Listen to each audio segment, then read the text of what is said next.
The community has tested the most powerful Android handheld on the market, and they're actually telling certain people not to buy it. And this isn't clickbait, it's the consensus. By now, everyone knows that the Odin 3 with the Snapdragon 8 Elite is unbeatable on paper.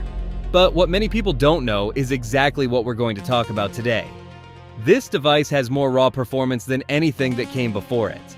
An OLED display that the community almost unanimously describes as a generational leap. But is it really? Stereo speakers that make the previous generation feel outdated. Ergonomics that feel premium from the moment you pick it up. Almost everyone who gets their hands on it has the same reaction. This is the device we've been waiting for. Or is there another side to the story? Because despite all of that, some of the most experienced users are currently giving a surprisingly honest recommendation. Wait for what? The answer has nothing to do with the hardware, and that's exactly the part most reviews aren't emphasizing enough. The Snapdragon 8 Elite is more powerful than the software currently allows it to be. Sounds strange, right?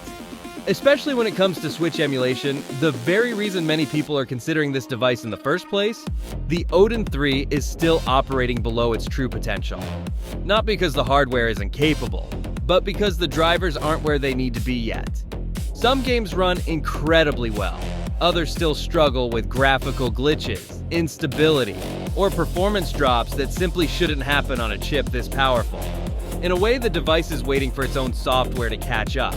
And that completely changes the buying decision, especially for one particular group of users. If you already own an Odin 2, the community has a very clear message for you.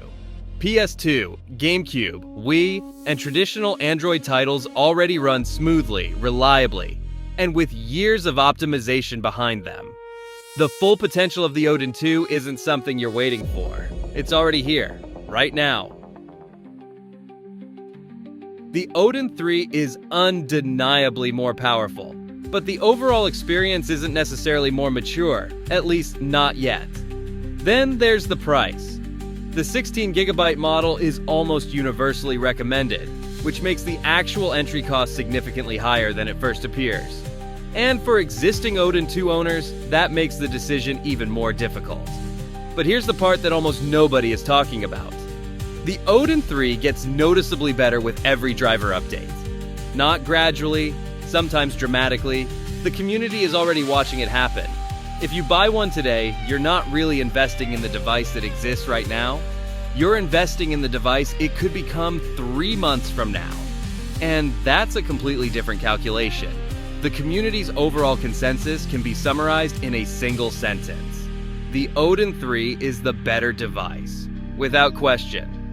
But its full potential still lies ahead. Most users agree that it will get there.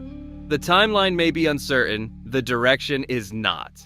And if that future arrives the way many expect, people who ignored it today will definitely notice. So what about you? Have you already made the jump, or are you still waiting? Let us know in the comments, and subscribe for more videos like this.